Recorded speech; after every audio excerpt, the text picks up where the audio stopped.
अगर 100 रुपये का औसत भाव भी पकड़ते हैं तो भी आपका आराम से 10 लाख रुपया हो जाता है। और कोई भी फ्रूट आप रैंडम पकड़ लीजिएगा, मैं एक फ्रूट की बात नहीं कर रहा, कोई भी फ्रूट आप रैंडम जिस पे हाथ लगा दोगे 500 के नीचे नहीं है। 100 में से नंबर दूं तो मैं इसको 95 नंबर दूंगा। यह है ताइवान की जिंदू। इस वैरायटी की 2-3 खासियत है। मैं आज आपको दिखाऊंगा उत्तर भारत का सबसे बड़ा, सबसे हाईटेक ड्रैगन फार्म। और जो किसान इस फार्म को चला रहा है उसके पास पिछले 5-6 सालों का जबरदस्त एक्सपीरियंस है। इंडिया का ही नहीं, बाहर वियतनाम से इसने ट्रेनिंग ली, वहां से अच्छी अच्छी वैरायटी को लेकर आया है यहाँ पे और लगातार वो बहुत अच्छे पैसे भी कमा रहा है। किसानों को नई नई जानकारियां भी दे रहा है। इस खेती के अंदर शुरुआती चरण में जो कुछ प्रॉब्लम आई थी उन प्रॉब्लम के ऊपर इसने काम भी किया है। लगातार साल दर साल अपने इस फार्म को ये हाईटेक से हाईटेक अपग्रेड करता चला जा रहा है। तो इनके अनुभव आज जानेंगे। इस खेती की A to Z इन्फॉर्मेशन आपको इस वीडियो के अंदर मिलेगी। इसकी बुआई से लेकर कटाई तक कितने दिनों में यह तैयार हो जाता है, कौन सी वैरायटी हमारे देश के अंदर सक्सेस है, कितने रुपए इस खेती से कमाए जा सकते हैं। और सबसे बड़ी प्रॉब्लम, जो किसान लगा तो लेते हैं, इस तरह की खेती को कर तो लेते हैं, लेकिन उनको मार्केट नहीं मिलता। तो मार्केटिंग वाली प्रॉब्लम का भी आज सोल्यूशन मिलने जा रहा है। तो भैया बहुत ही जबरदस्त जानकारी आज इस वीडियो के अंदर आपको मिलने जा रही है। तो नमस्कार, मैं इंद्रपाल यादव और आप देख रहे हैं देश की जान हमारे किसान। कुलदीप भाई अपने बारे में बताओ सबसे पहले तो। जी नमस्कार, मेरा नाम कुलदीप सिंह है और ये राणा ड्रैगन फ्रूट फार्म है। डिस्ट्रिक्ट करनाल, घोरंडा ये कस्बा पड़ता है और ये हरियाणा के अंदर में आता है। आपने ये ड्रैगन फार्म है ना, कितने एरिया में कर रखा है? ये करीबन 3 एकड़ में हमारा ड्रैगन फ्रूट फार्म है जी। और ये आपके मन में कहाँ से आए थे, इस खेती के बारे में कहाँ से आपने सोचा? देखिए, मैं मोस्टली बाहर था, अब्रोड था, करीबन 4 साल 8 महीने 5 साल के आसपास में बाहर था, साउथ अफ्रीका में जी। तो वहाँ मैंने 2 क्रॉपों की तरफ मेरा ध्यान गया था। एक एवोकाडो था और एक ड्रैगन फ्रूट था। एवोकाडो बड़े स्केल पे हो रहा है वहाँ पे, तो एवोकाडो का रेट भी बहुत अच्छा है मार्केट में। आप चेक करेंगे तो काफ़ी अच्छे रेट पे जाता है एवोकाडो जी। उसकी भी मैंने ट्रायल किया था यहाँ पे। एवोकाडो में हास वैरायटी है, वो मैंने लगाई, लेकिन हमारे यहाँ सक्सेस नहीं हो पाई जी। फिर उसके बाद मेरा अट्रैक्शन ड्रैगन फ्रूट में आया। मैंने थोड़ा लगाया स्टार्टिंग में, वो उसका रिजल्ट काफ़ी अच्छा आया। तो फिर मैंने धीरे धीरे मैं इसमें डीप नॉलेज लेता चला गया, जानकारी इकट्ठा करता रहा और धीरे धीरे फिर मैं वैरायटी एक्सटेंड करता रहा। आज हम 3 एकड़ में इसकी खेती कर रहे हैं। पिछले कितने सालों से कर रहे हो? ये 2019 में हमने स्टार्ट किया था, फरवरी 2019 में हमने प्लांटेशन किया था और अभी 2024 का अगस्त चल रहा है। अच्छा। और अभी भी हम 1 एकड़ और एक्सटेंड कर रहे हैं। देखो, हम पिछले साल जब आपके पास आए थे जी, तब कुछ और फार्म था आपका, और अब है ना वो फार्म बिल्कुल अपग्रेड हो चुका है। एकदम अलग ही हाईटेक फार्म आज दिखाई दे रहा है। उस टाइम के ऊपर जो ग्रोथ थी पौधे की, बिल्कुल शुरुआती चरण में था। इस फील्ड के अंदर तो अभी अपन देख रहे हैं इनके अंदर फ्रूट भी आ चुका है, फ्रूट की आज हार्वेस्टिंग भी हो रही है। 1 साल के अंदर संभव कैसे हो पाया? देखिए इंद्रपाल भाई, आदमी ना अपनी गलती से सीखता है जी। और जो आदमी अपनी गलती से नहीं सीखता तो फिर हम में, इंसानों में और जानवरों में अंतर नहीं है। यहाँ जैसे जैसे समस्या हमारे सामने आती रही, हम उसका हल ढूंढने में लग गए। जैसे कि अभी समस्या क्या थी, हम पहले जो कर रहे थे वो MOP सिस्टम से कर रहे थे, रिंग एंड पोल सिस्टम से। कोई ऊपर में रिंग लगा लेता है, कोई टायर रख लेता, वो साधारण तरीका, सामान्य तरीका, उस तरीके से हम भी कर रहे थे। इसके बाद अपग्रेड हुआ ये। अब उतनी ही जमीन में अगर 2000 पौधा लग रहा है तो क्यों ना हम 6000 8000 लगाएं। जगह तो एक ही बार यूटिलाइज हो रही है। छोटा किसान है तो वो भी जगह तो खरीद नहीं सकता इसके लिए। अगर कम जगह में ज्यादा पौधे लगे और सहूलियत के साथ लगे, प्रोटेक्शन के साथ लगे, तो इसमें गलत क्या है? तो उस तरज पे हमने ये ट्रेलीज इंट्रोड्यूस किया कि हमने ट्रेलीज में लगाया। सच बताना बिल्कुल एकदम जी। क्योंकि आपके पास सन 2019 से आप ये काम कर रहे हो और अभी 2024 आ चुका है, पूरा एक्सपीरियंस ले चुके हो आप। इसकी A to Z आपके पास है, कितना घाटा है, कितना मुनाफा है, कितनी कमाई है। तो 1 एकड़ जमीन में अगर कोई ड्रैगन फ्रूट की खेती करे तो कितने रुपए कमा सकता है? एकदम सही बताओ। देखिए, इसके लगाने के 2 तरीके होते हैं और मैं अपना अनुभव आपको बता देता हूँ और जो किसान हमारे पास भी आते हैं उनका अनुभव भी मैं जोड़ के बता देता हूँ। देखिए, लगाने के 2 तरीके हैं। एक तो ये ट्रेलिज मेथड है और दूसरा रिंग एंड पोल सिस्टम है जी। उसमें आपका 1 एकड़ पूरा कवर हो जाएगा। 500 पोल लगेंगे, 2000 पौधे। 2000 पौधे का एक गुणा भाग कर लेते हैं। 2000 पौधे वो 1 एकड़ में लग रहे हैं। वही 2000 पौधे यहाँ 1/4 या 1/3 में लग रहे हैं। 1 एकड़ का 1/3। अगर बीघे की बात करें तो करीबन, अगर 5 बीघे का आपका खेत है तो करीबन ये समझ के चलिए 1.25 या 1.5 बीघे के आसपास में आपके 2000 पौधे लग जाएंगे। अगर इस मेथड से, जो हम मेथड लगा रहे हैं उस मेथड से लगाते हैं। प्रोडक्शन दोनों का सेम है। लगाने का जो इन्वेस्टमेंट है वो भी दोनों का ऑलमोस्ट सेम है। इसमें 1,50,000 रुपये फालतू लग सकते हैं भले, लेकिन इसमें प्रोटेक्शन भी 3 गुना है। गर्मी, सर्दी, ओला सबसे बचाव है और पौधा रिस्पॉन्स भी बहुत अच्छा देता है इसमें। अब बात कर लेते हैं इसकी इनकम की, क्या इसमें कमाई हो जाती है। देखिए, मैं गुणा भाग आपको स्टार्टिंग से बता देता हूँ। ये हर साल ये बढ़ता रहता है और चौथे साल पे ये पीक पे आ जाता है। इसकी उम्र करीबन 20 से 25 साल है पौधे की। जैसे आपने पहले साल लगाया, आपका कोई प्रोडक्शन नहीं आएगा, ऐसा तो आ सकता है, लेकिन हम उसे आने नहीं देते कि हम पौधे को ग्रोथ पे रखते हैं पहले साल। दूसरे साल में अगर किसी ने 2000 पौधे या 1 एकड़ लगाया है तो उसमें आपका प्रोडक्शन कम से कम 1.5 से 2 टन आना चाहिए। तीसरे साल में ये डबल हो जाता है, क्योंकि पत्ते जब भी तो डबल हो जाएंगे, कैनोपी भी डबल हो जाती है। तीसरे साल में ये 4 से 6 टन तक पे आ जाता है, और चौथे साल में स्टेबिलिटी ले लेता है, ये अच्छी कैनोपी बना लेता है। उसके बाद आपका काम सिर्फ कटाई छटाई वाला रह जाता है। कोई पौधा गल गया या कुछ हो गया, उसमें कटाई छटाई करेंगे, नए पत्ते आएंगे, उसको अच्छे से मोल्ड करना। ये 10 टन पे आ जाता है। और मैंने जो किसान देखे हैं वो 14, 16 टन के किसान देखे हैं। फिर भी हम एक एवरेज 10 टन पकड़ लेते हैं कि 10 टन ये ज़िंदगी भर 10 टन रहेगा, उसके बाद भी नहीं बढ़ेगा, ये फिक्स हो जाएगा। अगर मार्केट भाव की बात करें, अलग अलग जोन में अलग अलग रेट है। अगर हम बात करें जो भारत में सबसे ज़्यादा ड्रैगन फ्रूट कहाँ हो रहा है, भारत में 2 स्टेटों में सबसे ज़्यादा ड्रैगन फ्रूट हो रहा है, जैसे महाराष्ट्र हो गया और गुजरात में कच्छ एरिया, बहुत बड़ा एरिया पे ये ड्रैगन फ्रूट की खेती होती है। आपको ये सबको ये बात अवगत होगी, क्लियर होगी, जहाँ पे कोई फ्रूट अधिक हो जाता है वहाँ रेट डाउन होते हैं हमेशा। जहाँ आलू की खेती होती है तो आसपास के किसान बहुत सस्ते रेट में वहाँ देके जाते हैं, और जहाँ आलू की उपज कम होती है वहाँ रेट वो बढ़ जाते हैं। गुजरात, अगर महाराष्ट्र की बात करूं, आज का मंडी भाव, और ये आप चेक कर लीजिएगा, इसमें 1% भी आपको गलती नहीं मिल सकती, आज का मंडी भाव भी जो रहेगा वो 80 रुपये से 100 रुपया है पर किलो का। ये मंडी भाव है जी, होलसेल का भाव। वो मटेरियल दिल्ली जब आता है 2 से 3 दिन लगते हैं, 10 से 15 रुपया पर किलो पे आप ट्रांसपोर्ट का पड़ जाता है जी। मंडी में आते ही वो 115-120 रुपया, आड़त वाड़त लगा के वो 130 रुपया होलसेलर को जाता है। जो छोटे छोटे रिटेलर, कोई 20 किलो कोई 30 किलो खरीदता है, यानी 130 रुपया उनको पड़ रहा है। हम नॉर्थ बेल्ट वाले हैं, हरियाणा, पंजाब, यूपी, राजस्थान, हम जो है नॉर्थ बेल्ट वाले हैं। ये सारा माल कहाँ जाता है? ये जाता है एशिया की सबसे बड़ी मंडी, जो कहाँ है? आज़ादपुर, जो आज़ादपुर में, दिल्ली। आज़ादपुर मंडी से ये ऑल ओवर इंडिया घूमता है, सब जगह का फ्रूट वहाँ आता है और वो सब जगह जाता भी है। अब जब गुजरात महाराष्ट्र से जब फ्रूट आता है, ट्रांसपोर्ट 15 रुपये पड़ गया, उनको 100-110 रुपया वहाँ पड़ा, आड़त वाड़त काट के 130 रुपया पड़ा। जब हम भेजते हैं हमारा ट्रांसपोर्ट लगभग 0 हो जाता है उनके मुकाबले में जी। हमारा अगर ट्रांसपोर्ट की बात करें तो पर किलो हमारा 1 या 2 रुपया हम पकड़ लेते हैं, क्योंकि दिल्ली के पास में है ना, बिल्कुल हमारा 100 किलोमीटर के आसपास ही दिल्ली है। जैसे कि 1 टन माल अगर हम भेजते हैं, मैं से 1 टन माल जाता नहीं है, मिनिमम अगर दिल्ली आज़ादपुर गई तो गाड़ी बड़ी रहती है उस हिसाब से, फिर भी मैं एक लमसम सा पकड़ लेता हूँ। अगर मान लीजिए 1 या 2 टन माल जाता है आपका आज़ादपुर मंडी के अंदर में, और 3000 रुपया भी अगर भाड़ा होता है, तो करीबन 1.5 से, अगर 1 टन है तो 3 रुपया, और 2 टन है तो 1.5 रुपया, और जैसे क्वांटिटी बढ़ेगी उस हिसाब से आपका रेट डाउन हो जाएगा। क्योंकि आज़ादपुर मंडी में जब वहाँ से गाड़ी आती है तो 15-15 टनों की गाड़ी आती है, तो आप समझ लीजिए उनका 10 रुपया पड़ रहा तो हमारा क्या भाव पड़ेगा, तो वो 1 रुपया से भी नीचे हो जाता है। तो हम हमेशा उनसे 10 या 15 रुपये ऊपर रहेंगे कभी भी जिंदगी भर, तो क्योंकि हमारे यहाँ प्रोडक्शन कम है। तो कुल मिला के 1 एकड़ जमीन से 10 लाख रुपए कमाए जा सकते हैं, ये आराम से आप कर सकते हैं। अगर 100 रुपए किलो माल आपका बिक रहा है, 10 टन माल आपका खेत से निकल रहा है तो। अगर एक औसत भाव की बात करें, अगर 100 रुपया किलो भी, जैसे नॉर्थन बेल्ट की बात कर रहा हूँ, अगर 100 रुपया एक औसत भाव भी पकड़ते हैं तो भी आपका आराम से 10 लाख रुपया हो जाता है, क्योंकि 10 टन की कैलकुलेशन, ये चौथे साल की कैलकुलेशन है। उस हिसाब से अगर रिटेल में बेचते हैं, ये आपका बोनस है।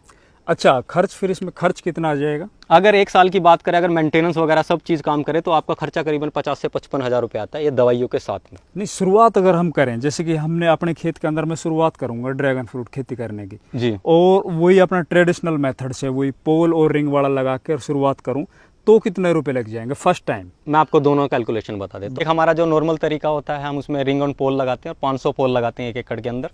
हर पोल पे 4 पौधे लगते हैं और 2000 पौधे लगते हैं। इसके अंदर में सारा कुछ खर्चा मिला के, लेबर लगाना, पौधा, सब कुछ लगा के करीबन 5-5.25 लाख रुपए, एक राउंड फिगर 5 पकड़ लेते हैं मोटे तौर पे, 5 लाख रुपए आपका खर्चा आता है, जिसमें 2000 पौधे लगते हैं और 1 एकड़ कवर हो जाता है। 220 बाई 198 फीट का 1 एकड़ होता है। अब आते हैं दूसरे मेथड पे। दूसरा मेथड है ये ट्रेलिज मेथड। इसमें जो है 1 एकड़ के अंदर में आपके करीबन 6000 से लेके 8000 तक के पौधे लग सकते हैं दूरी के हिसाब से। 2 फुट पे लगाएंगे तो कम लगेंगे, 1.5 फीट पे ज़्यादा लगेंगे, 1 फीट पे उससे ज़्यादा। मेरे हिसाब से आपको 1.5 फीट पे लगाना चाहिए। इसमें करीबन आपके 4500 से लेके 5000 के बीच में पौधे आराम से लग जाते हैं। अगर दोनों की कंपैरिजन की जाए, जो MOP सिस्टम है, रिंग एंड पोल सिस्टम है, आज के समय पे जो हमारा अनुभव है नॉर्थन बेल्ट का, आपको रिंग एंड पोल सिस्टम पे पौधा मेरे हिसाब से मैं अवॉइड करता हूँ, या फिर मैं एक्सटेंड नहीं कर रहा हूँ। कारण क्या है? क्योंकि उसमें गर्मी, सर्दी, बारिश, ओले सबका एक प्रकोप पड़ता है। पौधा एकदम खुले में रहता है, कोई प्रोटेक्शन नहीं रहती। अब खर्चा 5 लाख है, 2000 पौधे हैं, अगर प्रोटेक्शन लगाए तो ज़्यादा बढ़ जाएगा, और एक साधारण किसान के लिए और ज़्यादा इन्वेस्टमेंट करना ये ठीक नहीं है मेरे हिसाब से, क्योंकि उसने बेचारे ने उपज नहीं देखी और इतना पैसा उसके पास भी नहीं है। अगर मैं आपको बोलूँ कि 5-5.5 लाख रुपए में ही 2000 पौधे और इस मेथड से आपके लग जाएं, तो क्या गलत है? आपको गर्मी में भी, सर्दी में भी, बारिश में भी सब चीज़ों से प्रोटेक्शन मिलेगी, आपका पौधा हेल्दी रहेगा और अच्छे से ग्रोथ करेगा, आपको परेशानी का सामना नहीं उठाना पड़ेगा। ट्रेलीज की ये लाइनें आप करीबन 5 लाइनें लगाते हैं तो आपकी 5 लाख रुपए में 200 फीट की एक लाइन लगाती है तो आराम से लग जाती है। आपका 50,000, 60,000 या 70,000 जो भी खर्चा है वो एडिशनल ये पौधे वगैरह का आ जाता है। यानी उससे अगर बात करें तो 10 से 15 या 20% ज़्यादा खर्चा होगा, लेकिन आप तीनों प्रोटेक्शन आपको पूरा 100% मिलेगा। अगर मेरी राय माने तो आपको ट्रेलीज में करना चाहिए, तरीके से करना चाहिए। भले ही कोई 1 एकड़ ना लगाए, थोड़ा लगाइए, लेकिन तरीके से काम कीजिए, आप में इसे अनुभव लीजिए इसमें और आगे अपनी खेती को बढ़ाइए। मैं भी देख रहा हूँ आपने सभी फ्रूट के अंदर एक कवर बैग लगा रखा है जी। तो इसका क्या बेनिफिट है? देखिए इसके 3 से 4 बेनिफिट है। कवर बैग लगाने का फ़ायदा ये होता है, एक तो फ्रूट फ्लाई अटैक नहीं करती है जी, जो एक मेजर समस्या है बागवानी में। आपका कितना भी अच्छा फ्रूट हो, बहुत बढ़िया प्रोड्यूस किया है, अगर उसके अंदर कीड़े निकलेंगे तो कौन कस्टमर आपसे वो खरीदेगा, वेंडर भी टूट जाएंगे। एक तो कारण है ये। दूसरा कवर बैग, ये साइंटिफिक रीज़न, ये रीज़न है इसके ऑलरेडी मेंशन किया हुआ हमने काफ़ी जगह पे, ऑलरेडी हमने वीडियोस भी बनाई इसके ऊपर में, आप नेट पे भी सर्च कर सकते हैं। कवर बैग लगाने के दूसरे फायदे ये होता है कि आपका कलर यूनिफॉर्म बनता है, जो भी इंसेक्ट है उसके ऊपर दाग धब्बे नहीं डाल सकते। ये 3-4 कारण है, और जब आपका क्वालिटी फ्रूट बनेगा तो नो डाउट वो 2 पैसा आपको ज़्यादा ही देके जाएगा, रेट बढ़िया मिलेगा ना जी। अच्छा, दूसरा देखो, ये इस तरफ तो ये पीले वाली वैरायटी है, उस तरफ लाल वाली वैरायटी है, महंगी कौन सी बिकती है? देखिए अभी इंडिया के अंदर में येलो जो ड्रैगन फ्रूट है वो बहुत कम प्रोड्यूस हो रहा है जी। अगर मैं अपने रेट की बात करूं, मान लीजिए मैं एक ड्रैगन फ्रूट 100 रुपये किलो बेचता हूं, एक कम से कम रेट पकड़ लेते हैं, वैसे हमारा रिटेल का रेट 200 रुपये किलो है। अगर एक ड्रैगन फ्रूट मैं 100 रुपये किलो बेचता हूं, लाल रंग का, अंदर से भी लाल बाहर से भी लाल, ये पीला ड्रैगन फ्रूट 150 रुपये किलो जाता है, उससे 50 रुपये अधिक, क्योंकि मार्केट में ये नया है, आपको येलो ड्रैगन फ्रूट देखने को भी नहीं मिलेगा कहीं पे, और बहुत कम जगह ये पे लगा हुआ अभी येलो ड्रैगन फ्रूट। तो इसकी डिमांड अभी फिलहाल ज़्यादा है क्योंकि इसका प्रोडक्शन कम है। अच्छा, अब ये बताओ भैया, अब जैसे कि इस वीडियो को देख के ना बहुत से हमारे व्यूवर्स हैं ना, उनके मन में हिलोरे उठ रहे होंगे जी। यार तू भी 1 एकड़ से 10 लाख रुपए कमा ले, और अक्सर ही होता भी है, अक्सर बागवानी की तरफ लोग आ भी जाते हैं बगैर कोई सोचे समझे, बगैर कोई रिसर्च किए हुए। तो जो ये ड्रैगन फ्रूट की खेती है ना, उसके लिए किस तरह के क्लाइमेटिक कंडीशंस और किस तरह की सोइल मिट्टी होनी चाहिए? देखिए इसमें सबसे इम्पोर्टेंट है ये, आप ये इस पौधे की प्रकृति, जैसे मैंने बताया कि पौधे की प्रकृति समझिए, ये 10 डिग्री से 38 डिग्री के बीच का पौधा है। अब इस बीच में ऐसा नहीं है, इसके ड्रैगन फ्रूट में 153 वैरायटी होती है, यहाँ 80-85 वैरायटी का ट्रायल हो चुका है, मैंने जैसे अभी आपको दिखाया, अंतर भी कर किया है वीडियो के अंदर में। जी। तो वो आपको वो वैरायटी लगाए, सबसे पहले ट्रायल होता है, कोई भी बड़ा काम करने से पहले ट्रायल कीजिए, थोड़े स्केल पे लगाइए, आपको दूध का दूध पानी का पानी हो जाता है। यानी बेस्ट से बेस्ट वैरायटी आपने ढूंढ ली कि मेरे खेत के लिए कौन सी वैरायटी अच्छी उपज देगी, वो वैरायटी ढूंढने के बाद में अब जब आप लार्ज स्केल में जाते हैं तो कई चीज़ों का ध्यान रखना है आपको। देखिए सबसे इंपॉर्टेंट होते हैं कि पौधे की बढ़ावट, पौधे की बढ़ावट कौन सी मिट्टी में सबसे ज़्यादा होगी, किस कंडीशन, क्या कंडीशन चाहिए पौधे को, सबसे इंपॉर्टेंट होती है कि आप जब भी कोई बागवानी की खेती करते हैं तो सबसे पहले अपनी मिट्टी की जांच करवाइए। जैसे ही आप मिट्टी की जांच करवाते हैं तो मिट्टी की जांच में आपको क्या देखना है, मिट्टी की जांच में देखना आपको उसका पीएच वैल्यू। अब ये पीएच वैल्यू क्या चीज़ है? पीएच वैल्यू का फुल फॉर्म है पोटेंशियल ऑफ हाइड्रोजन। अब ये का काम क्या करता है, जिस तरह आदमी का मेटाबॉलिज्म काम करता है, जैसे कुछ भी खाया पिया शरीर को लगता है, पहुँचता है, 2 रोटी खाई तो एक सूखी रोटी किसी आदमी को लग जाती है, वरना किसी को घी में तर करके दे दो तो वो नहीं लगती। तो उस तरह से आदमी का पाचन तंत्र काम करता है, इसे मेटाबॉलिज्म बोला जाता है। ऐसे ही मिट्टी का मेटाबॉलिज्म होता है, इसको पीएच बोला जाता है। आप कुछ भी खाद मिट्टी को दे रहे हो, क्या वो पौधे को बराबर पहुँच रहा है कि नहीं पहुँच रहा। कुछ पौधे ऐसे होते हैं जो लो पीएच वैल्यू यानी एसिडिक सोइल में बहुत अच्छा ग्रो करते हैं, कुछ पौधे ऐसे होते हैं जो हाई पीएच वैल्यू में बहुत अच्छा ग्रोथ करते हैं। ये जो पौधा है इसमें 6.5 पीएच वैल्यू अगर आती है तो आपको कोई काम करने की जरूरत नहीं, आपका पौधा रॉकेट हो जाएगा। अगर पीएच वैल्यू अप है या डाउन है तो आपको कोशिश करनी है मैनेज करने की, जितनी आसपास जाएगी उतना ही आपका पौधा, उतना रिस्पॉन्स आपको अपने फील्ड पे देखने को मिलेगा। और ये सब चीज़ें मैनेज हो जाती है, कोई ज़्यादा मुश्किल काम नहीं है। कार्बनिक ऑर्गेनिक मैटर ज़्यादा ऐड करते हैं, गोबर की खाद, और ऑर्गेनिक वे में करेंगे तो ये मैनेज हो जाता है। तो सबसे इंपॉर्टेंट ये है मिट्टी जैसे आपको अब कई भाई सवाल पूछते हैं कि भाई मेरी रेतीली मिट्टी है, मेरी चिकनी मिट्टी है, मेरी काली मिट्टी है, हमारी लाल मिट्टी है, किस मिट्टी में ये हो जाएगा। देखिए किसी भी मिट्टी में हो जाता है और हर मिट्टी में हो रहा है, लेकिन अगर बेस्ट मिट्टी की बात करें तो रेतीली मिट्टी सबसे बेस्ट होती है इसके लिए। कारण वहाँ वाटर ड्रेनेज बहुत अच्छा होता है, मिट्टी लूज होती है, इसकी जड़ें बहुत सॉफ्ट होती हैं, उसको पनपने के लिए जगह मिल जाती है वहाँ। तो रेतीली मिट्टी सबसे बढ़िया कहलाती है। ऐसा नहीं है कि दूसरी मिट्टी में नहीं चलेगा। जब हमारी मिट्टी देखिए, धान की मिट्टी है, पानी आए तो ठीक, नहीं तो दरारें फट जाती हैं, बहुत हार्ड मिट्टी है। तो हमारा लगाने का तरीका उस तरह से, अब हमारा पौधा मैं बोलूँ तो हमने मिट्टी में लगाया ही नहीं है। अब यहाँ देखिए, ये हमारी मिट्टी है और पौधा देखिए कहाँ लगा, करीबन 1.5 फीट ऊपर। मिट्टी है ही नहीं यहाँ पे, ये हमने मिक्सचर बना के लगाया ताकि मिट्टी भुरभुरी हो जाए। 70% खाद है, 20 से 25% मिट्टी है और 5% रेत है। रेत इसके लिए डाला है कि मिट्टी के ढेले ना बने, जो गोबर की जो खाद है वो सूखे ना, क्योंकि रेत जो रहता है वो नमी मेंटेन करके रखता है, एयर वेंटिलेशन बना के रखता है। तो हमारा करने का तरीका उस हिसाब से, जैसी आपकी मिट्टी है आपका लगाने का तरीका भी उस हिसाब से होना चाहिए। अब बात कर लेते हैं इसकी वाटर मैनेजमेंट की कि कितना पानी से चाहिए। देखिए कैक्टस है, बहुत कम पानी की ज़रूरत है। अगर 3 महीना भी, एक मैं रफ वे में बता रहा हूँ कि अगर 3 महीना भी इस पौधे को पानी नहीं देंगे तो ये पौधा मरेगा नहीं। कारण, क्योंकि ये अपने पत्तों के अंदर में पानी स्टोर कर लेता है। जैसे ऊँट अपने कुबड़े के अंदर में पानी इकट्ठा कर लेता है, उस हिसाब से ये अपने पत्तों में पानी स्टोर कर लेता है। और इस पौधे की खासियत देखिए, उल्टी एक खासियत है इस पौधे की। गर्मी में मोस्टली सभी पौधों को ज़्यादा पानी की ज़रूरत है और यहाँ हम गर्मियों में इसका पानी आधा कर देते हैं। यानी जहाँ पे पानी का अभाव है, जहाँ पानी कमी है, उस एरिया के लिए ये खेती एकदम बराबर है, वहाँ आराम से लगा सकता है वो। इसमें कोई ज़्यादा पानी की ज़रूरत नहीं है। अंदर लगने वाली डिजीज, बीमारियां वो कौन कौन सी, देखो मैं कोशिश कर रहा हूँ इस वीडियो के अंदर सभी वो जानकारियां कवर करें जिससे कोई नया किसान या कोई नया एंटरप्रेन्योर, क्योंकि खेती के अंदर ऐसे नहीं कि अभी खेती किसान ही कर रहे हैं, इसके अंदर भैया बहुत बड़े बड़े उद्योगपति भी आ रहे हैं।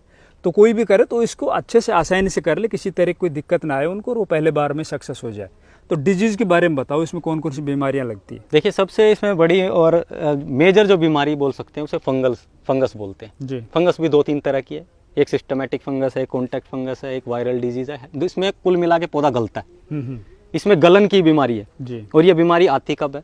गलन की बीमारी आती है सबसे ज़्यादा नॉर्थन बेल्ट में। गलन की बीमारी आती है सर्दी के समय पे, यानी जनवरी से लेके और फरवरी की 20 तारीख का बीच का जो समय है, 1.5 महीने का, ये गलन का समय।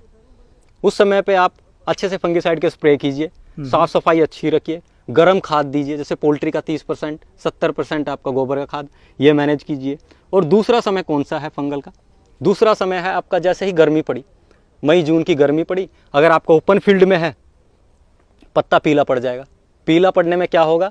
इसकी जो प्रकाश संश्लेषण की क्रिया है वो धीमी पड़ जाती है, सेल्स डैमेज हो जाती है। और ये पत्तों में क्या होता है, मानसून आता है, फिर उसके बाद आपको पता है जुलाई में बारिश होने लगती है।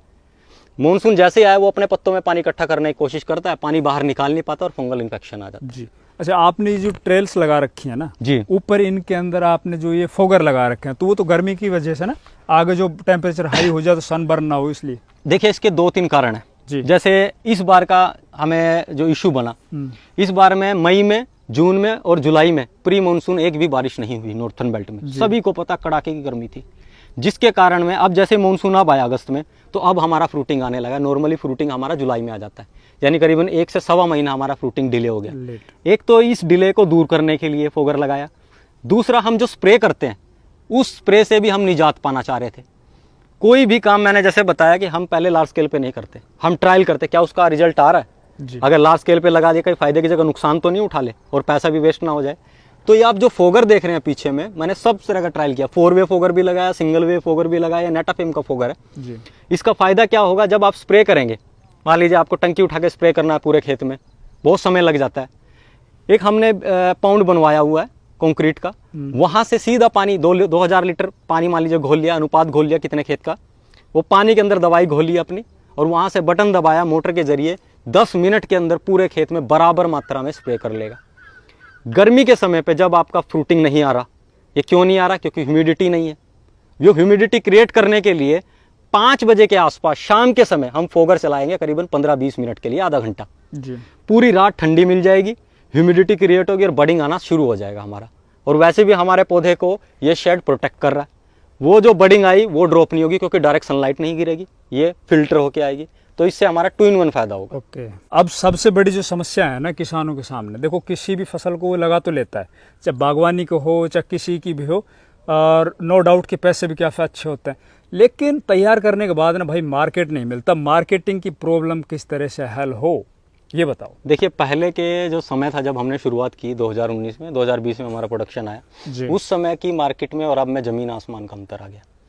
आप पहले कीवी को देखते थे, वो डेंगू में यूज़ होता था प्लेटलेट के लिए। अब आप कहीं ना कहीं ड्रैगन फ्रूट को देखते हैं, दुनिया भर का इन्फ्लुएंसर ने इसको कवर किया। अभी ड्रैगन फ्रूट को मोस्टली लोग जानने लगे और खेती भी नो डाउट पहले से 3 से 4 गुना बढ़ चुकी है इसकी। अब मार्केट में ड्रैगन फ्रूट आराम से आने लगा है। फिर भी अगर आपको कोई समस्या आ रही है, मैं एक साधारण किसान के तौर पे बता रहा हूँ कि जैसे मेरे को कोई आइडिया नहीं है कि कहाँ इसको बेचना है। जैसे यहाँ मैं आपको बताया कि एशिया का सबसे बड़ा मंडी है दिल्ली आज़ादपुर। अब हर कोई आदमी तो दिल्ली आज़ादपुर नहीं जा पाएगा, 100-150 किलोमीटर के आदमी चले गए इतना माल लेके। आपके जो डिस्ट्रिक्ट सेंटर है, जो भी आपके डिस्ट्रिक्ट जिला पड़ता है, वहाँ पे आपको ड्रैगन फ्रूट जरूर मिलेगा। वहाँ की जो मंडियों में ड्रैगन फ्रूट जरूर आता है। और वो ड्रैगन फ्रूट कहाँ से आता है? वो ड्रैगन फ्रूट आता है वियतनाम का, क्योंकि भारत में अभी तक इतना ड्रैगन फ्रूट पैदा नहीं हो रहा कि हम सभी की पूर्ति कर पाएँ। जब वो वियतनाम से ले रहे हैं वो ड्रैगन फ्रूट और वो इतना फीका है खाने में, तो हम उन मंडियों में क्यों नहीं देते? हम कॉन्टैक्ट क्यों नहीं करते? उन मंडियों में जाइए, अपने डिस्ट्रिक्ट में कॉन्टैक्ट कीजिए, हाथों हाथ आपका फ्रूट जाएगा। तो हमारे किसान भाइयों को आप क्या बोलना चाहते हो इस खेती के बारे में? मतलब वो इस खेती को करें तो किस तरह से करें, और शुरुआत कितने एरिया से करें, और ट्रेनिंग वगैरह, नर्सरी है, ये सब चीज़ें उनके बारे में और बता दो। देखिए, जो भी किसान इस खेती को करे, सबसे पहले तो एक्सपीरियंस ले, और मेरा बोलना ये है कि हमेशा पहले ट्रायल करके ही करें। जितने आप ये पोल देख रहे हैं यहाँ पे, जितने फूल खड़े हुए हैं जी, सबसे पहले हम इनका ट्रायल करते हैं जी, यानी कौन सी वैरायटी हमारे एरिया की अडोप्टेड वैरायटी है। हम ब्लाइंडली नहीं लगाते अपने पूरे फील्ड में, सबसे पहले हम ट्रायल करते हैं। इसको वॉश से वॉश कंडीशन में दिखाइए। मतलब जैसे कि आप ये पोल देख पा रहे हैं, ये सब पिछले साल के लगे हुए पोल हैं। हर एक पोल के ऊपर अलग वैरायटी है, वैरायटी का नाम लिखते हैं हम, कब ये प्लांटेशन किया, ताकि हम आइडेंटिफाई कर सके ईजिली। और इन पोलों में हम क्या देखते हैं, इन वैरायटीज़ में ये देखते हैं हम 3 क्राइटेरिया में डिवाइड कर देते हैं कोई भी वैरायटी को लगाने से पहले। एक तो पहले उसकी ग्रोथ देखते हैं, उसकी ग्रोथ कैसी है हमारे फील्ड पे। दूसरा उसकी बीमारियाँ, डिजीज़ कंट्रोल, कि बीमारियाँ ज़्यादा तो नहीं, सनबर्न ज़्यादा तो नहीं होता गर्मी में, विंटर के अंदर फंगस तो नहीं आती ज़्यादा। तीसरा उसका फ्रूट का साइज़ और ब्रिक्स लेवल, यानी उसका फ्रूट क्या साइज़ बनता है और क्या उसकी मिठास है। कोई वैरायटी अगर ये क्राइटेरिया फुलफिल कर देती है तो फिर हम उसे ट्रेलिस में एक पूरा लाइन दे देते हैं। जी, देखिए, कोई वैरायटी सही नहीं है और कोई वैरायटी ख़राब नहीं है। बात होती है अडोप्शन की। सभी वैरायटी अच्छी हैं, अपने एरिया की अडोप्टेड होगी, लेकिन हमारा क्लाइमेट सभी के साथ मैच तो नहीं करेगा। देखिए, हमारा हवा पानी सेम हो सकती है, लेकिन हमारी मिट्टी कभी सेम नहीं हो सकती। हमारा करने का तरीका कभी सेम नहीं हो सकता, हमारा एक्सपीरियंस कभी सेम नहीं हो सकता। तो मैटर ये करता है, जब भी आप ड्रैगन फ्रूट की खेती करते हैं तो सबसे पहले आप ट्रायल कीजिए। ट्रायल में दूध का दूध और पानी का पानी हो जाता है कि आपको ये पता चल जाता है, एक पिक्चर क्लियर हो जाती है कि कौन सी वैरायटी आपके खेत में या फील्ड में अच्छी चल रही है आपके करने के तरीके में। अभी कितनी वैरायटी है आपके पास? अभी करीबन हमारे पास 90 के आसपास वैरायटी है जी, और सभी यहाँ पे इस प्लॉट में सभी कर रखी है? हाँ, काफ़ी सारी वैरायटी हमने डेमोलिश कर दिया उनको क्योंकि वो वैरायटी हमारे यहाँ चल नहीं पाई, और कुछ वैरायटी को हमने ऑलरेडी एक्सटेंड कर दिया जो हमारी ट्रेलिस में आप देखेंगे। चलिए मैं आपको दिखाता हूँ उदाहरण के रूप में, ताकि आपको क्लियर हो जाए ये पिक्चर कि वैरायटीज़ में क्या डिफरेंस होता है। चलिए भाई जी, आप जैसे ये पोल देख पा रहे हैं, ये वैरायटी अलग है। ये सारी वैरायटी अंदर से लाल और बाहर से भी लाल है। जैसे कि आप ये पोल देख पा रहे हैं, ये जो पोल लगा था ये पिछले साल 30 मार्च 2023 को लगा था। अगर एक बात करें, औसत बात करें कि एक नॉर्मल पौधे की ग्रोथ कितनी होनी चाहिए, इस पौधे की उम्र करीबन 16-17 महीने है। एक आइडल पौधे की ग्रोथ नॉर्मल, ना ज़्यादा ना कम से कम ऐसी होनी चाहिए। एक 1.25 साल 1.5 साल के पौधे की ग्रोथ नॉर्मली एक ऐसी होनी चाहिए। मतलब ये हमारे खेत के लिए थोड़ा सूट कर रही है। चलिए मैं आगे बढ़ता हूँ तो और पिक्चर क्लियर हो जाएगी आपको एक ही फ्रेम में। देखिए, ये वैरायटी है पर्पल हैज़, ये भी अंदर से लाल और बाहर से भी लाल है। और इसका डेट ऑफ प्लांटेशन जो है ये 15 अप्रैल 2023 है, यानी पिछला साल। अभी अगस्त चल रहा है तो 1 साल 4 महीने के आसपास इसे पकड़ सकते हैं। मैं 1.5 साल कंसीडर कर लेता हूँ। अब यहाँ ग्रोथ देखिए, 1.5 साल की पौधे की ग्रोथ बिल्कुल भी नहीं है। तो इससे ये क्लियर हो जाता है कि ये वैरायटी हमारे खेत के लिए नहीं है, यानी ये बिलो एवरेज है इसकी ग्रोथ। मैं ये नहीं बोल रहा कि ये वैरायटी ख़राब है, ये अपने एरिया में बहुत अच्छी होगी, लेकिन हमारे फील्ड पे ठीक नहीं चली। चलिए मैं आगे चलता हूँ और पिक्चर क्लियर हो जाए आपको। ये भी पौधा 15 अप्रैल 2023 का लगा हुआ, हम हर एक पोल के ऊपर डेट लिख देते हैं। ये वैरायटी है डार्क स्टार, और इसकी ग्रोथ देखिए और इसकी ग्रोथ देखिए, ज़मीन आसमान का अंतर आपको दिखाई देगा। खाद पानी वही है, वातावरण वही है, देखभाल वही है, लेकिन वैरायटी इसकी ये अंतर होता है वैरायटीज़ में। अब इस वैरायटी की खासियत क्या है, अब आप देखिए 15 अप्रैल 2023 को ये लगा, मतलब इसने पिछले साल की गर्मी देखी, हमारी सर्दी देखी, और इस साल की जो गर्मी थी वो एकदम एक्सट्रीम गर्मी थी। कोई शेडिंग नहीं था, कुछ नहीं था, ना ही कोई सनबर्न हुआ, ना ही कोई इसके ऊपर में फंगल इन्फेक्शन हुआ, और आप इसकी वेजिटेटिव ग्रोथ अभी भी देख सकते हैं। और अभी इस पर फ्रूटिंग आना चालू हो चुका है। ये देखिए बर्ड सेट हो रहे हैं, कुछ बर्ड बड़े हो गए हैं और कुछ का भी धीरे धीरे साइज बनने लगा। यानी इस वैरायटी ने अभी तक हमारे 2 क्राइटेरिया फुलफिल कर दिए हैं। ग्रोथ में बहुत अच्छी है, बीमारियों में काफ़ी अच्छी है, और तीसरा अभी वेट हो रहा है इसका, जैसे ही फ्रूट आएगा इसका साइज़ क्या बनता है, इसकी मिठास क्या है। अगर ये क्राइटेरिया फुलफिल कर देती है तो उसे हम, जैसे ये ट्रेलिस में लाइनें लगी हैं, ऐसी एक लाइन इसको दे देंगे। तो ये वैरायटीज़ का अंतर होता है। जितनी भी वैरायटी आप देख रहे हैं, हम तीनों क्राइटेरिया में बांटे हुए हैं इन वैरायटीज़ को। खाली वेट ये कर रहे हैं कि अगर कोई वैरायटी तीनों क्राइटेरिया को फुलफिल करती है वो मेरे लिए बेस्ट होगी और ये आपके लिए भी बेस्ट होगी अगर आप अपने फील्ड पे ट्रायल करते हैं तो। मैंने 16 मार्च 2023 को लगाई थी और वैरायटी का नाम है ओसी गोल्ड पीला ड्रैगन फ्रूट। आप इस पूरी लाइन की ग्रोथ देख सकते हैं। ये करीबन 1.5 साल का पौधा है पूरा और इस पर बम्पर फ्रूटिंग आई है। इसने हमने हमारे तीनों क्राइटेरिया फुलफिल किए थे। इससे पहले हमने इसका ट्रायल कंप्लीट कर लिया था। इसका फ्रूट का साइज़ भी बहुत अच्छा आ रहा है। ना इसके ऊपर में कोई बीमारी आती है, ना ही सनबर्न होता है, ना ही कोई फंगल इन्फेक्शन होता है। और उस गर्मी में जहाँ सबके पौधे झुलस रहे थे वहाँ उस समय पे भी ये वेजिटेटिव ग्रोथ कर रहा था। पौधा बिल्कुल स्ट्रेस में नहीं है, पौधा एकदम खुश है। और इसका मैं आपको फ्रूटिंग दिखाता हूँ कि अगर आप वैरायटी का ट्रायल कर लेते हैं तो किस तरह का आपको आउटपुट अपने फील्ड पे देखने को मिलेगा। अब देखिए इसका साइज़ क्या आ रहा है। ये पीला ड्रैगन फ्रूट है। कोई भी फ्रूट आप रैंडम पकड़ लीजिएगा, मैं एक फ्रूट की बात नहीं कर रहा, कोई भी फ्रूट आप रैंडम जिस पे हाथ लगा दोगे 500 के नीचे नहीं है। अच्छा, ये देखिए काफी फ्रूटिंग भी काफी अच्छी है इसमें ना। देखिए जहाँ भी जिस फ्रूट को आपने, जो पका हुआ फ्रूट है जिसको आप हाथ लगा देंगे वो 500 ग्राम के नीचे नहीं है। अच्छा, रेट में कितना फर्क पड़ता है लाल में और पीले में? पीले का रेट 50 रुपये ज़्यादा है लाल के मुकाबले, क्योंकि इसका प्रोडक्शन कम है, मार्केट में बहुत कम है। कहीं भी आप हाथ लगाइए, देखिए एक डाली पे 2 फ्रूट लगे हैं तो भी देखिए कितना अच्छा साइज़ है। एक डाली पे 2 फ्रूट लगे हैं तो भी बहुत बढ़िया साइज़ है। यहाँ 2 लगे हैं, ये साइज़ देखिए, मैं आपको कवर हटा के दिखाता हूँ। ये देखिए एक साथ ही लगे हैं, वरना मोस्टली न्यूट्रिशन डिवाइड कर लेता है और साइज़ छोटा रह जाता है। और जहाँ सिंगल लगता है वहाँ तो बम्पर फ्रूटिंग आता है इस वैरायटी का। अच्छा, ये प्लांट कब लगाए थे, कितने दिन के बाद ही फ्रूटिंग चालू हुई इसकी? ये 16 मार्च 2023 को लगाया था पिछले साल। तो हमने पिछले साल इसके ऊपर बडिंग आया था, हमने लिया नहीं क्योंकि हमने इसको फ्रूटिंग पे रखना था अगले साल। यानी इस साल इसने पूरी एनर्जी फ्रूट में कन्वर्ट की है। यानी आप समझ लीजिए कि 16 मार्च से अगस्त तक का समय या करीबन 1.5 साल हो गया। तो 1.5 साल में स्टार्टिंग भी हो चुकी है। 1.5 साल में इसका बम्पर फ्रूटिंग है और जहाँ भी आप हाथ लगाएंगे 500 ग्राम के नीचे कोई फ्रूट नहीं यार होगा। इसकी वेजिटेटिव ग्रोथ भी दूसरी वैरायटी की तुलना में ज्यादा ये टॉलरेंट वैरायटी है भैया। इसमें कोई फंगल इन्फेक्शन नहीं आता। अगर मैं 100 में से नंबर दूं तो मैं इसको 95 नंबर दूंगा। अच्छा, सनबर्न नहीं होता। ओपन फील्ड में भी दिखाएंगे जहां हमने इसका ट्रायल किया। ये तो अभी प्रोटेक्टिव मेजर किया है, लेकिन ओपन फील्ड में दिखाएंगे जहां हमने इसके मदर स्टॉक रखे थे, यानी जहां से हमने इसे ट्रायल किया था और उसका रिजल्ट कैसे आया वो भी आपको दिखाएंगे। चलो, ये वैरायटी होगी, ये अलग वैरायटी है। अच्छा, आइए मैं एक दूसरी वैरायटी आपको दिखाता हूँ। अभी फ्रूट कच्चा है लेकिन आप इसका साइज देख पाएंगे कि क्या साइज बनेगा। और एक ही डाली पे 2 फ्रूट है। ये वियतनाम की हाइब्रिड वैरायटी है। ये LD5 वैरायटी है जी। ये देखिए इसका साइज। इसका कलर कैसा होगा? इसका कलर मैं आपको दिखाता हूँ, पका हुआ फ्रूट दिखाता हूँ, लेकिन वो LD1 है। सेम ही आता है ऑलमोस्ट, थोड़ा 19-20 का अंतर होता है। ब्रिक्स में मिठास में फर्क है, लेकिन देखने में एक जैसा ही लगता है ऑलमोस्ट। आप ये देख सकते हैं कि दोनों एक ही डाली पे लगे हो, ज़्यादा अंतर नहीं है मेरे हिसाब से, 4 या 5 इंच का अंतर होगा। और फ्रूट का साइज बहुत बढ़िया बनेगा। मैं चलिए इसको पका हुआ फ्रूट आपको दिखाता हूँ कि इस वैरायटी का पका हुआ फ्रूट कैसा होता है। इतना सुंदर फ्रूट है, मेरे हिसाब से मार्केट में अगर वो जैसे ही आएगा हाथों हाथ चला जाएगा। आइए इसका पका हुआ फ्रूट दिखाता हूँ। ये अलग से वैरायटी है ना? ये अलग है जी, ये ताइवान की वैरायटी है। मैं इसका पका हुआ फ्रूट दिखाता हूँ आपको। ये LD1 है, उससे थोड़ा भिन्न है, लेकिन आप सुंदरता देखिए इसकी। ये लाल रंग का फ्रूट है, अंदर से भी लाल और बाहर से भी लाल। देखने में बहुत सुंदर फ्रूट है और इसकी मिठास जो जाती है वो 19 और 20 ब्रिक्स जाता है। तो ये ब्रिक्स क्या चीज़ है? ब्रिक्स बोले तो मिठास, TCS लेवल। उदाहरण के लिए मैं आपको समझा देता हूँ। सेब के अंदर 8 से 10 ब्रिक्स होता है। बहुत बढ़िया प्रीमियम क्वालिटी का अगर सेब होगा तो उसका ब्रिक्स लेवल 10 होगा और इसका ब्रिक्स लेवल 19 से 20 जाता है। तो आप समझ लीजिए कि मिठास का लेवल क्या होगा। जिन लोगों के मन में ये रहता है कि ड्रैगन फ्रूट फीका होता है, उनकी धारणा बिल्कुल चेंज हो जाएगी। यह है ताइवान की जिंदू। इस वैरायटी की 2-3 खासियत हैं। एक तो ये हमारे एरिया की टॉलरेट वैरायटी है। गर्मी सर्दी मानती नहीं है, ज़्यादा इशू नहीं बनता, ना सनबर्न बनता है और ना ही फंगल इन्फेक्शन आता है। बहुत रेयर आता है इसके अंदर। दूसरी खासियत इस पौधे की ये है कि इसका जो फ्रूट बनता है, नॉर्मल कोई भी ड्रैगन फ्रूट, मोस्टली 90% कोई भी ड्रैगन फ्रूट अगर 7 से 8 दिन में सिकुड़ने लगता है, शेल्फ लाइफ कम होने लगती है, इसकी शेल्फ लाइफ उससे डबल है। रीज़न क्या है? जो इसकी बाहर की चमड़ी है वो ऑलमोस्ट डबल मोटी है। दूसरी खासियत, एक तो शेल्फ लाइफ ज़्यादा है इसकी, यानी वेंडर जो रहेंगे, व्यापारी जो रहेंगे, इसको ज़्यादा पसंद करते हैं क्योंकि उनको एक ही चीज़ चाहिए, कितने दिन टिकेगा।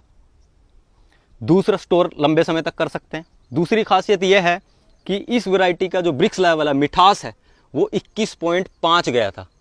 उसका 19 और 20 था और इसका 21 और 21.5। सेब का आप 8 से 10 कंसीडर कीजिए और इसका 21.5, ऑलमोस्ट 2.5 गुना हो गया। यानी 8 से अगर कंसीडर करें तो 24, 3 गुना हो जाता है। तो इसका करीबन बिक्स लेवल जो हमने चेक किया था वो 21.5 था, जो आप वीडियो में देख भी पाएंगे। भाई जी, ये जो ऊपर आपने क्रॉप कवर लगा रखा है और पूरा ये एक तरह से मैनेजमेंट कर रखा है, पिछले साल जब हम आए थे तब तो ये एकदम ओपन फील्ड में था। जी, जी। और अक्सर हम जो ड्रैगन फ्रूट की खेती देखते हैं ना देश के अंदर, जी, तो 90% वो ओपन फील्ड में होती है। एक वहाँ पे एक खंबा खड़ा कर दिया जाता है, उसके चारों तरफ खंबे के ऊपरी हिस्से के ऊपर एक स्ट्रक्चर कर दिया जाता है, ताकि जो ड्रैगन फ्रूट के जो लीफ है वो ऊपर जाके और फैल जाए। लेकिन अभी आपने इसके अंदर ये अलग से कुछ सेटअप कर रखा है, इसके अंदर फोगर लगा रखा है, ऊपर ट्रेलीज लगा रखी है, इसके पीछे का क्या कुछ है? देखिए, पहले में और अब में बहुत अंतर आ चुका है। सबसे पहले तो हमें पौधे की प्रकृति समझनी है जी। ये जो ड्रैगन फ्रूट का पौधा है ये 10 डिग्री से 38 डिग्री के बीच का पौधा है। तो जैसे जैसे आप इसके ऊपर काम करते हैं, अपने समय लगाते हैं, आपको समझ में आता है कि अभी इसे किस चीज़ की ज़रूरत है। अब बात करें चैलेंजेस की, नॉर्थन बेल्ट में और दूसरे इलाकों के मुकाबले, जैसे मैं उदाहरण के रूप में ले लेता हूँ, जैसे वियतनाम हो गया, दुनिया का सबसे बड़ा ड्रैगन फ्रूट प्रोड्यूसर है जी। वहाँ कोई क्रॉप कवर नहीं लगता, कुछ नहीं लगता, ओपन में होता है। लंबा चौड़ी खेती है, 65,000 हेक्टेयर जमीन पे वहाँ ड्रैगन फ्रूट की खेती होती है, 12 महीने ड्रैगन फ्रूट पैदा करता है और दुनिया का सबसे बड़ा प्रोड्यूसर है। वहाँ कोई प्रोटेक्शन नहीं है। कारण क्या है? क्योंकि वहाँ जो टेम्परेचर है वो 10 के नीचे नहीं जाता और 38 के ऊपर नहीं जाता, यानी उस एरिया के लिए सुटेबल है ये क्रॉप। अब बात कर लेते हैं हम अपने एरिया की कि भाई हमने ये तामझाम क्यों लगाया। हमें 4 से 5 साल में ये समझ में आया कि अलग अलग मौसम में इस पौधे में अलग अलग समस्याएं बनती है, और जब समस्या बनी है तो उसका समाधान भी जरूर होगा जी। आज नहीं तो कल, 6 महीने बाद समझ में आएगी कोई चीज़, लेकिन करना समाधान तो जरूरी है, वरना फिर नुकसान आप खुद ही उठाएंगे उस चीज़ का। जी जी। हमारे यहाँ पे सर्दियों के समय पे टेम्परेचर 2 डिग्री तक चला जाता है जी। और गर्मी के समय पे है टेम्परेचर आपको नॉर्मली पता है 45 से 48 आराम से चला जाता है। और इस बार दिल्ली का तो आपको पता है 50 गया था, 50-52 तक चला गया। जी। नॉर्थन बेल्ट में सभी एरिया कवर हो जाते हैं, जैसे हरियाणा, पंजाब, यूपी, राजस्थान, ये सब एरिया नॉर्थन बेल्ट में आता है। 1-8 डिग्री ऊपर नीचे हो सकता है, लेकिन हमारा लगभग टेम्परेचर सेम है, क्लाइमेटिक कंडीशन। अब यहाँ क्या दिक्कत बनती है, जैसे मैं इस बार की बात कर लेता हूँ। जैसे इस बार गर्मियों में आपने देखा कि बहुत ज़्यादा गर्मी पड़ी है, लगभग सभी फसलें मरने की कगार पे आ गई थी, क्योंकि प्री मानसून कोई भी रेन नहीं हुई। मई में कोई बारिश नहीं, जून में कोई बारिश नहीं, जुलाई में कोई बारिश नहीं, जाके अगस्त में बारिश हुई, जिसके कारण में हमारा फ्रूटिंग लेट हुआ। जी। एक तो ये कारण हो गया, पौधा झुलसा भी। अगर कोई पौधा स्ट्रेस में है, दबाव में है, तो क्या वो आपको अच्छा फ्रूटिंग दे सकता है? कभी नहीं देगा वो। अब इसका दबाव कैसे दूर किया जाए? अब बात करते हैं सर्दी की। सर्दी में इस बार बहुत ज़्यादा सर्दी पड़ी थी, 20-25 दिन हमको धूप ही देखने को नहीं मिली। और कम से कम पौधा ये समझ के चलिए ज़मीन से फीडिंग लेता है तो धूप से भी खाना लेता है, यानी एक तरह से उसका आधा खाना बंद हो गया, तो वहाँ उसे समस्या आ गई। अब इन सारी समस्याओं का समाधान भी करना जरूरी था। उन सारी समस्याओं का समाधान, यानी हमें एक परमानेंट सॉल्यूशन चाहिए कि बार बार वो चक्कर में पड़ना नहीं है, एक बार लगाए दादा लगाए पोता बरते वाला हिसाब चाहिए था। लेकिन ये आपको तब आएगा जब आपको एक्सपीरियंस हो, करना क्या है ये पता हो, समस्या क्या है, उसका समाधान क्या है। तो इन सब चीज़ों को धीरे धीरे हमने इम्प्लीमेंट किया। जैसे मैं उदाहरण के लिए ले लेता हूँ यहीं पे, अब ट्रेलीज में सबसे पहले ये रहता है कि भाई कितने पौधे लगे। इस चीज़ का देखिए, हर एक कोई अलग वीडियो बना रहा है, कोई पौधा बेचने के लालच से बना रहा है, कोई किसी चीज़ के लालच से बना रहा है, लेकिन प्रैक्टिकली पॉसिबल क्या है, जब तक आप उस चीज़ को करेंगे नहीं आपको पता ही नहीं चलेगा। और लार्ज स्केल में करेंगे तो कई बार नुकसान हो जाता है, नो डाउट कई बार फायदा भी हो जाता है। तो उस चीज़ से बचने के लिए ट्रायल बहुत इंपॉर्टेंट चीज़ है। थोड़ा कीजिए, आपको क्लैरिटी मिल जाएगी, पिक्चर एकदम क्लियर हो जाएगी। जैसे मैं उदाहरण के लिए समझा देता हूँ। यहाँ देखिए ट्रेलीज में क्या अक्सर क्या लोग बोलते हैं कि ट्रेलीज में 8,000 तक पौधे लग जाते हैं, नो डाउट लग जाते हैं, लेकिन सही दूरी क्या है ये आपको तब पता चलेगा जब उसका ट्रायल करते हैं। यहाँ आप देखिए नीचे, ये पोल से पोल की दूरी 10 फीट है जी, और इसके बीच में हमने करीबन 6 से 7 बांस लगाए, यानी दूरी हमने यहाँ 1.5 फीट रख ली है। वहीं बाजू में आप लाइन देखेंगे, वहाँ पोल से पोल की दूरी भी 10 फीट है और वहाँ देखेंगे आपने 10 बांस लगाए, वहाँ दूरी हमने 1 फीट रख ली। तीसरी जो लाइन है वहाँ हमने दूरी 2 फीट रखी है, वहाँ 5 बांस लगाए, करीबन 2.25-2 फीट जी। ये तो कॉमन सेंस है, ये तो सभी को समझ में आता है कि पौधा थोड़ी दूरी पर रहेगा तो वो न्यूट्रिशन डिवाइड नहीं करेगा, ग्रोथ अच्छी लेगा और एयर वेंटिलेशन होगा, यानी उसको पनपने के लिए बराबर जगह मिल जाएगी जी। लेकिन हमें अपनी आंखों से देखना था। अब आप तीनों में कंसीडर कर लीजिए, वो लाइन 6 महीने बाद लगी है और ये लाइनें दोनों 6 महीने उससे पहले लगी है जी। आप ग्रोथ में उसकी सीधा अंतर कर सकते हैं। उसकी ग्रोथ डबल है, उसकी ग्रोथ ऑलमोस्ट डबल से भी ज्यादा है और उसकी उम्र इससे करीबन 6 महीना कम है। देखिए ट्रेलीज में अक्सर लोग काम करते हैं, लेकिन इसमें ट्रेलीज में भी कई मेथड से लगाते हैं, जैसे कि हम जैसे जीआई पाइप से लगा लेते हैं, कुछ लोग तारे लगा लेते हैं। तारों का आपको सबको पता है कि 25 साल चलने वाली नहीं, टूट जाएंगी। जीआई पाइप भी कोई 25 साल नहीं चलेगी। अब ये जीआई पाइप अगर 25 साल नहीं चलेगी, अगर इसमें कुछ ऐसा मॉडिफिकेशन किया जाए, मान लीजिए कि जीआई पाइप 10 साल एवरेज चलती है, 10 या 12 साल या 15 साल। ये पाइपें अगर हमारी फसल है 25 साल की, अगर ये पाइपों को इस तरह कन्वर्ट कर दिया जाए कि इसके ऊपर जंग ही ना लगे, अगर जंग नहीं लगेगा तो इसकी लाइफ डबल होगी ऑलमोस्ट। दूसरी समस्या बनती है कि ये पाइपें गर्मी में बहुत गर्म हो जाती हैं। अब जब गर्म होगी तो पौधे में कुछ ना कुछ ट्रांसफ़र जरूर करेंगी। और तीसरी समस्या क्या थी? तीसरी समस्या ये थी, आप यहाँ देख पा रहे होंगे ये बांस लगे हुए हैं। ये बांस की लाइफ क्या है? बांस की लाइफ 1.5 साल, 2 साल, 2.5 साल ज़्यादा। ये इसके बाद गलेगा और यह पोजीशन छोड़ देगा। कोई रिजिड पौधा नहीं है, यानी हार्डवुड लकड़ी वाला कोई पौधा नहीं है कि सीधा खड़ा रहेगा। इस दौरान अगर ये बांस निकल जाता है, वैसे निकलेगा, ये गल जाएगा, क्योंकि अगर इस दौरान कोई हवा, आंधी, तूफान खेत में से निकलता है तो इसको पूरा उखाड़ के ले जाएगा, वरना इसको चटका देगा, यानी पौधा हमारे बीच में से ब्रेक हो जाएगा। इस समस्या का भी समाधान करना जरूरी था। तो ये 2-3 जो मेजर समस्याएं थी, इनका समाधान हमने अपने सेकंड स्ट्रक्चर में किया। चलिए मैं लेकर चलता हूँ कि वहाँ इन समस्याओं का क्या समाधान है। अभी ये हमारा दूसरा स्ट्रक्चर है, जो वहाँ हमें 3 समस्याएं बनी थी, उन तीनों का समाधान मैं आपको यहाँ दिखाता हूँ हमने क्या किया। जो पहली समस्या बनती थी आपकी कि ये जो GI पाइप हैं, जैसे आप देख पा रहे हैं, ये GI पाइप है, जो ये ज़्यादा 10, 12, 15 साल चलेगी, लेकिन फसल हमारी 25 साल की है। तो अब हमने क्या किया, ये इसके ऊपर आप देख रहे हैं कि हरे रंग का कुछ चढ़ा हुआ है। ये मटेरियल ऐसा मटेरियल, इसे हीट श्रिंक स्लीव बोलते हैं। ये क्या काम आता है और कहाँ यूज़ होता है? ये इंडस्ट्रीज़ में यूज़ होता है। जैसे मैं इलेक्ट्रिकल का बंदा हूँ, इलेक्ट्रिकल से इंजीनियरिंग की है। इसका प्रयोग कहाँ होता है? जब केबल फट जाती है, जॉइंट होता है, या फिर आप पैनल के अंदर बस बार होती है, उसके अंदर कॉपर होता है, कॉपर पे भी जंग लगता है। ये जंग को रोकने के लिए इसके ऊपर स्लीव चढ़ा दिया जाता है। तो इससे फ़ायदा क्या होगा? इसके अंदर ना तो मॉइस्चर जाएगा, ना हवा जाएगी। जब हवा और पानी नहीं जाएगा तो जंग नहीं लगेगा। इसके ऊपर ये चढ़ाने से इसकी लाइफ ऑलमोस्ट डबल होगी। डबल मतलब अगर ये 10 साल चलेगी तो अब ये 20 साल चलेगी। दूसरा, जो पाइपें गर्म होती थी अब वो गर्म नहीं होंगी। दोनों समस्याओं का समाधान। अब तीसरी समस्या जो बांस वाली थी, अब यहाँ देखिए आप, बांस नहीं है यहाँ हमने वही पाइपें, GI पाइपें लगा दी और हीट श्रिंक स्लीव चढ़ा दिया इसके ऊपर। अब ये बिल्कुल भी मूवमेंट नहीं ले सकता, क्योंकि ये फिक्स कर दिया, वेल्डिंग के जरिए फिक्स हो चुका है। अब ये तीनों समस्या का समाधान हो गया। इसके ऊपर में वाइट कलर का शेड डाल दिया। अब यहाँ भी कुछ कमियाँ रह गई थी, यहाँ भी कुछ कमी थी। जैसे कि मैं आपको बता रहा कि तीनों मौसम की मार अगर पौधा ना झेले और ऐसा डिज़ाइन हमें बनाना था। अब यहाँ कमी क्या थी? स्ट्रक्चर सब कुछ अच्छा है, ये गर्म नहीं होगी, लाइफ ज़्यादा है, बीच में बांस नहीं है। अब कमियाँ क्या है? अब कमी मैं दिखाता हूँ आपको। आप इसके ऊपर में जो शेड देख रहे हैं, ये फ्लैट है, सीधा। देखिए हवा आंधी चलेगी तो उसमें ये उड़ेगा नहीं, डैमेज नहीं होगा, क्योंकि फ्लैट है, इसमें रेजिस्टेंस नहीं लेगा। लेकिन यहाँ आप देख पा रहे हैं कि यहाँ 3 तारें गई हुई हैं, इसके सारे ये लगा हुआ है। देखिए बीच में जो तार है, साइड में एक तार है और राइट में एक तार है। ये तार जब वार्शर से लगती हैं तो ये डैमेज हो जाती है। टाटा की तारें हैं, ये टूटती हैं। मैं दिखा देता हूँ आपको। ये देखिए यहाँ लूज़ हो गया, ये सेम था ऐसे स्ट्रक्चर, कितना लूज़ हो गया, यहाँ टाइट है, यानी वहाँ तारें टूटी है और फिर हमने दोबारा बांधी है। एक तो ये समस्या थी। दूसरी समस्या एक और थी, ये जो चद्दर लगी है सफ़ेद रंग की, ये मटेरियल टेप मटेरियल बोला जाता है। इसकी जो उम्र होती है वो 1.5 से 2 साल होती है। इसके बाद ये बौद्धा हो जाएगा एक तरह से बोले तो, क्योंकि गर्मी सर्दी बारिश पड़ेगी इसके ऊपर, ये सिलेंगे फिर उधड़ेगा। यानी ऐसा मटेरियल भी चाहिए था कि एक बार लगाए 5-7 साल की छुट्टी। और दूसरा, सर्दी के समय पे हम इसके ऊपर पॉलीथीन नहीं डाल सकते। अगर मान लीजिए हम टनल बनाने की सोचें, क्योंकि स्पेस हमारे पास अच्छा है, टनल बनाने की सोचें तो हम टनल नहीं बना पाएंगे। कारण, अगर पॉलीथीन डाला, ये फ्लैट सर्फेस के ऊपर एक बारिश आई, पानी निकल नहीं पाएगा, झोला बना देगा, स्ट्रक्चर को डैमेज कर देगा। ये एक समस्या। यानी सर्दी के समय हम टनल बनाना सोच रहे थे, टनल और पक्का काम सोच रहे थे कि एक बार लगाए 5-7 साल की छुट्टी है, चादर भी बदलने की जरूरत नहीं, ना सर्दी में, ना गर्मी में, ना बारिश में, 12 महीने कोई ज़रूरत नहीं है। अब ये दोनों जो समस्या हमारी बनी है, इसका समाधान हमने तीसरे स्ट्रक्चर में कर दिया। और जो तीसरा स्ट्रक्चर है जो, उसका हमने सभी तरह से ट्रायल कर चुके हैं। मई जून में जो आंधी चलती है उसमें 1% भी मूवमेंट नहीं है, बिल्कुल भी हिलता नहीं है।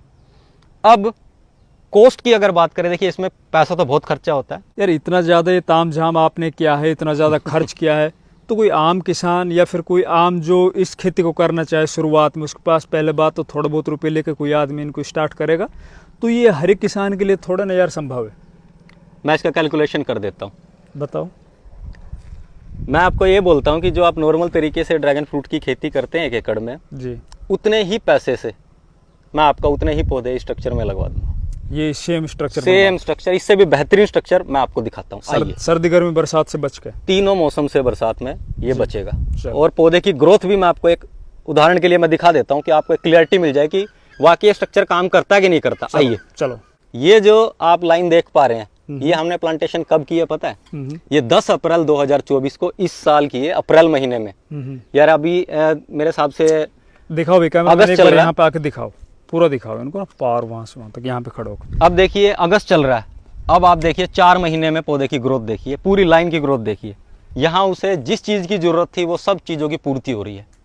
बराबर शेडिंग, जितनी धूप चाहिए उतनी धूप मिल रही है, बरसात में बचाव हो रहा है, क्योंकि न्यूट्रिशन, जब भी बारिश गिरती है बहुत सारा न्यूट्रिशन जमीन के अंदर चला जाता है जी, पानी की अधिकता के कारण। लेस डाउन हो जाता है। जैसे नाइट्रोजन, वो पौधे की बढ़ावट में इंपॉर्टेंट है, लेकिन यहाँ वो चीज़ नहीं होती है। आप पूरी लाइन देखिए, आपको कॉमन ग्रोथ दिखेगी, और 4 महीने में इतनी बेहतरीन ग्रोथ आपको कहीं नहीं मिलेगी। मैं 4 महीने के आपको पौधे और दिखाता हूँ जो इससे करीबन 15 दिन पहले लगे हैं एमओपी सिस्टम पे। उसकी ग्रोथ और इसकी ग्रोथ में आप जमीन आसमान का अंतर कर सकते हैं। अब देखिए हमने तीसरा स्ट्रक्चर बनाया, जो वहाँ कमियाँ थी, जैसे मैं आपको बताया कि हम टनल नहीं बना सकते थे। अब हमारा तीसरा स्ट्रक्चर देखिए, अब मेरे हिसाब से मेरे को बोलने की ज़रूरत नहीं पड़ेगी कि इसमें क्या मॉडिफिकेशन है। आप देखिए, कवर कीजिए इसे, आपको क्लैरिटी मिल जाएगी। नहीं, पूरी तरह से मजबूत कर दिया, ऊपर से थोड़ा ये छतरी नुमा कर दिया, ढाल, ताकि पानी वाणी भी ऊपर आए तो ढल जाए। इंद्रपाल भाई, इसमें एक चीज़ और देखिए चेंज है। आप देखिए वहाँ जो तारे लगी थी ना, एक तो यहाँ तारे नहीं है, पाइपें डली है, लेकिन पाइपों भी एक छोटी चीज़ मैं और दिखाता हूँ आपको। पाइपों के ऊपर देखिए ना प्रोफाइल लगी हुई है।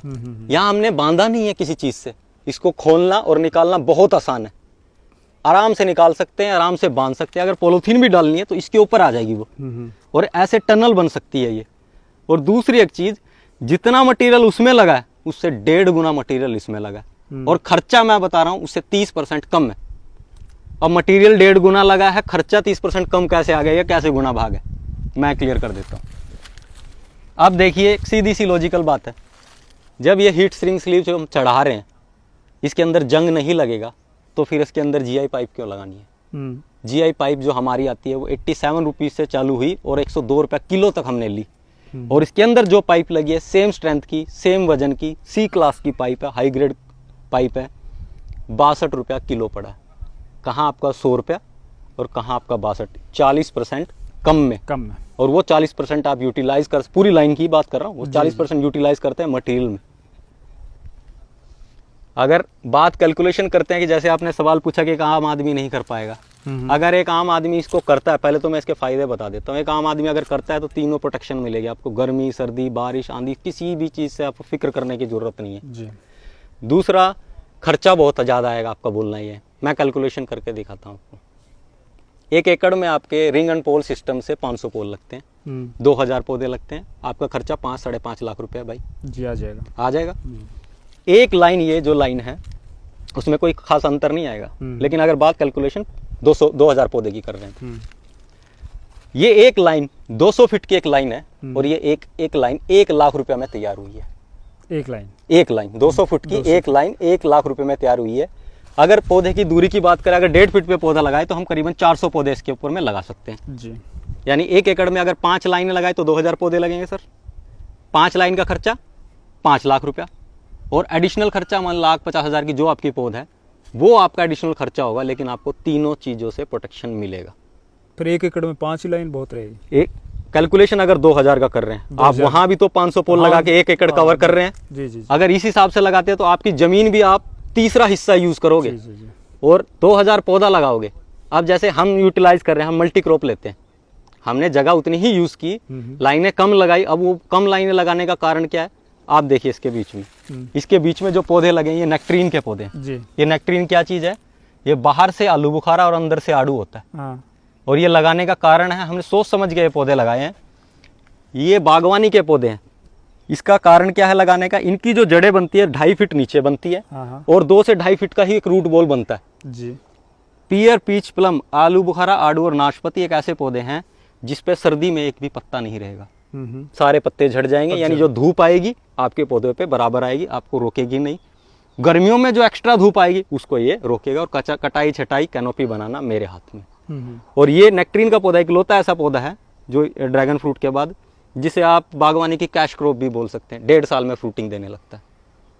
और 150 रुपया किलो मैं माली से फ्रूट लेके आया था। मंडी का भाव आप खुद समझ लीजिए, या फिर आप नेट पे भी सर्च कर लीजिएगा कि नेक्ट्रीन क्या रेट में मिलता है। चलो आप अपने थोड़ा नंबर और बता दीजिए, ताकि कोई भी भाई अगर आपसे इस तरह की जानकारी लेना चाहे तो आप फ़ोन कॉल के माध्यम से उनको पहले बता दो कुछ, और फिर बाद में जैसे भी हो आगे, जैसे नर्सरी की आवश्यकता है, कोई डिजीज़ वगैरह आ जाए तो उसके बारे में बताओ। देखिए हमारा कॉन्टैक्ट नंबर है 8571930967। ये नंबर आपको डिस्प्ले पे भी दिखाई दे रहा होगा जी।